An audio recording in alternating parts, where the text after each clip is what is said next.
Hello, greetings, football enthusiasts. Welcome to NPFL Weekly Updates. I am your host, Insonet Uche, and I'm here on the wheel to take you on the journey of what is happening on the Nigerian Professional Football League in the season 2023-2024. So it's been an amazing time, and we are in round 4. That's the week 4. So in case this is your first time, I always say this at the beginning of my episode, is to let you know where we are and where we are going. We are on the 4th round, in which we have played. Some teams have played their four matches, while some are still in their 3 games, and while some are even in their 2 games. So let's see. Before we go into that, I just want to give you an insight what's happening up. This is a Nigerian Professional Football League season show. We're here to give you the insight, drive it through so that you understand what is happening there. So it's important that you engage with these activities. Get to follow 5 teams you need to follow in the Nigerian Professional Football League. Follow one team and please try and support the team. Follow one team, get the activities, know what's happening in the club, and it's also there for all the football clubs to give us the update on what's happening. All right, so before we do talk about anything else, click on the follow button, follow us on social media platforms on LinkedIn, Facebook, Instagram, and Twitter. And you can also subscribe to our podcast as well, because we're giving it back to back. That's how we roll. Okay, and the first on the what we're going to talk about is the result for week 4.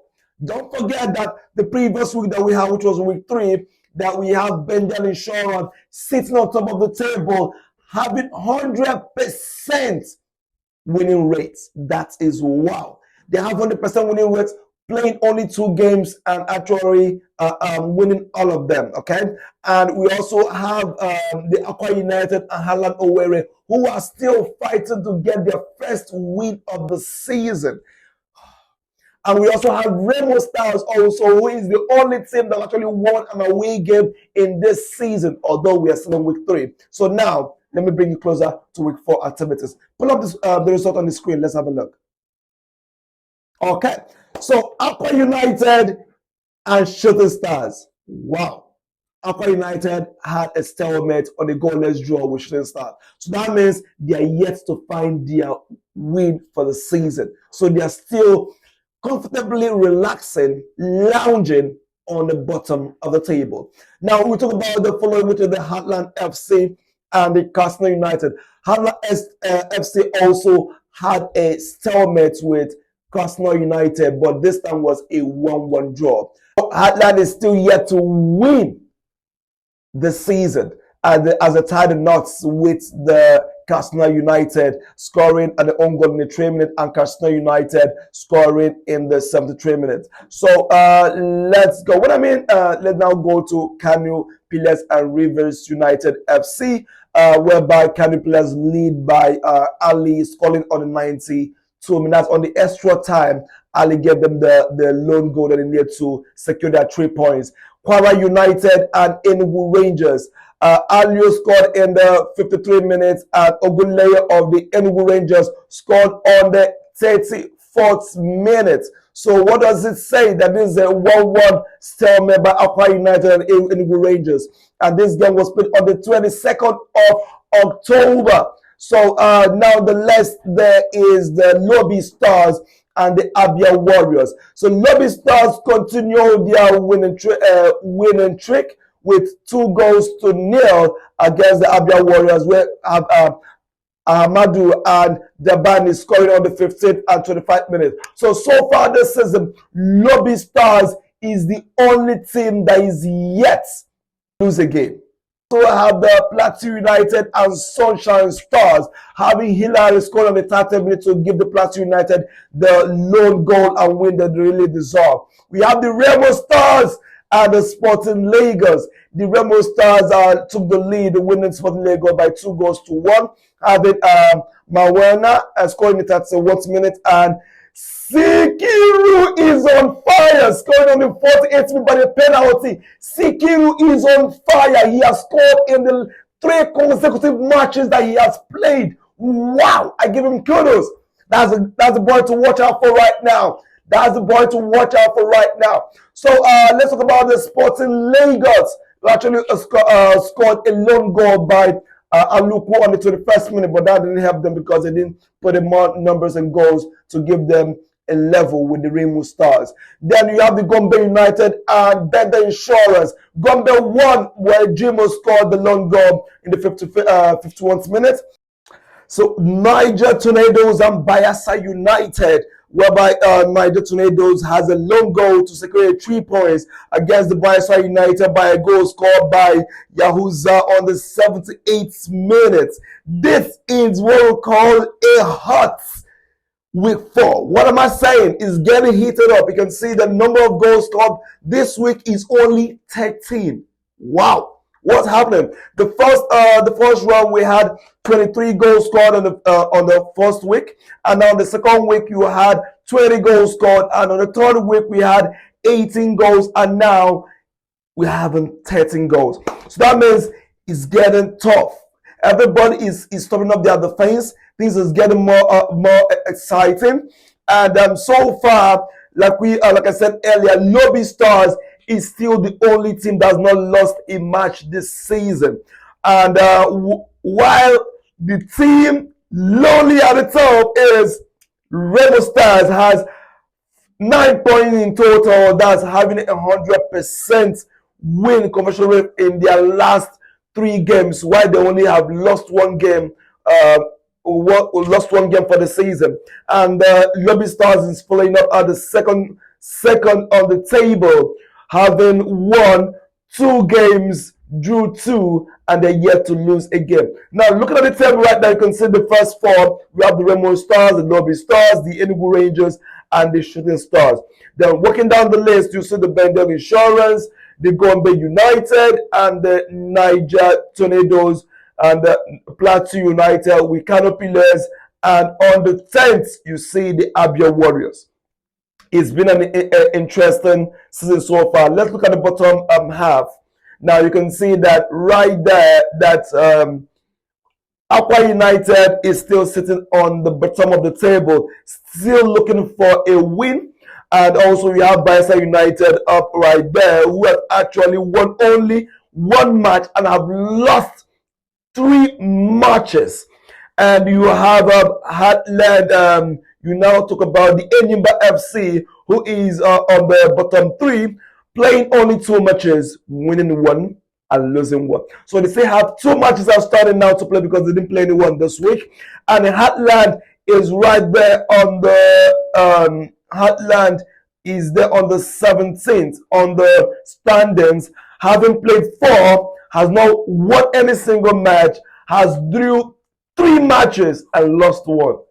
I would say it's really a painful start for the Aqua United and Heartland, who are actually struggling to get a good points in their scoreboard. Now, let's see what we have. Let's look at what we have on the score sheet. We have the Roberts Mezo still having the hat-trick 3 goals we had earlier on the first week. And Sikiru, that is the man on fire. He is the man on fire. He has scored in 3 consecutive matches. Let's see if he keeps this streak and is not in level with Mizo. I'll tell you right now that Rainbow Stars is on fire. They're on top of the table, and Sikiru is the one that is shooting them on top of the table. Let's give kudos to he is the man to watch. Don't forget that, okay? Wherever he is, you need to stay glued with Rainbow Stars to see what is happening in their team. How are they being this fantastic? Wow, that's good. And it's now, they're on top of the table. We have Sikiru now leveling up with Mizo. You have Oguntayo on the 2s and Wambaga and Ewose and Oluwasi with Osman and Tawafik and Ogunleyi, and you have Jimo. They are all also having 2 goals each. We have the 1s and the 0s, of course, but right now we're living at the top 10 of the score sheet. So you see that the week is already getting heated up, and exciting news actually coming out. I can't wait for Enyimba United, Enyimba FC to actually play their 3rd game and 4th game. Close up the gap. They have 2 outstanding games, and I believe that's why they are actually on the bottom 3. And with the unfolding of the games, they get to skyrocket where they should be if they still maintain the consistency that they did last season. So far, what are we expecting? Looking at the table now, I would say you is really an interesting one. And apart from what we saw from the Remo Stars winning an away game, no team actually had won an away game this season, apart from Remo Stars. And this week has so lots of draws. So if you look at the table, let's open up the result sheet table again. Let's see how many draws do we have. We have the Aqua United having a draw, and we also have the Heartland having a draw of the game, and we also have that should be the Quara United having a draw, and we also have that should be the only draws we have in the match. So far we have 3 draws this week. One is a goalless draw, and the other 2 are 1-1 draw. So let's see what's going to unfold in the coming weeks, as we expect to see as the fight for supremacy in the Nigerian Professional Football League get intensified. So tell me, are you not entertained? Are you not entertained at what's happening? You can see it's a wonderful season so far. Something to take comfort. You need to know that Lobby Stars has not actually lost any match this season. And you also will know that Aqua United and Heartland FC are yet to win a game in this season. And you also know that Sikiru have actually scored in 3 consecutive matches starting from week 2. Are you not entertained in the Nigerian Professional Football League this season? Wow, it's getting heated up right here on the studio on Black Sport. And I am the host. I'm taking you on the wheel of the journey on the NPFL Insonet Uche. Don't forget to follow us on all our social media platforms on Twitter, Instagram, Facebook, and also on our handle on YouTube as well. It's been an interesting time, and we're looking forward to having some fans over on this show to talk about what they think about their team. So if you're a fan out there and you think your team deserves to be on top of the table, let's give you your insight. What's happening to your team? What are they looking behind? What do you think about your team winning the title? Is up for you. So we have our team right now. You talk to Weber to bring you on the platform for you to talk about, express yourself on what's going on in the league. So right now, I'm saying it's going to be a wrap for this week. Stay glued on the Black Sport, and also don't forget to watch on the previous episode in case you joined on the 4th week to see what actually gone through. Yes, they're all episodes being recorded all there, so you can actually work. It been segmented in terms of week 1, week 2, week 3, and week 4, so you don't miss any clips. So even in future, you actually have a reference point. You can go back to see what really happened. I know how these guys are actually rising to stardom. These guys are also rising to supremacy to win the title. You get to follow up the journey. We are here to walk you on the part of this journey, and that is what Insonet Uche is here to do. So please stay relaxed as you are, as you play the musical time of Apoko of little by little we climb the ladder. Okay, so see you on the next episode as we'll talk about the week 5, and I believe from this week 5 moving forward, you should be having much interesting highlights of things that are happening up in the league. We're extra to incorporate that because people actually need that as well to know what's happening. So far, we have 2 own goals from the various, only 2 own goals, and in total, the teams have scored a total of 72 goals just in week 4. Like I said, 23 goals is reducing to 20 to 18 to 13. So we're going down. That's the Premier League. I know is really hard. It's really intense. So you got to enjoy every bit of it. So see you next time on NPFL Weekly Update. I'm Mr. Uche as always. Bye-bye.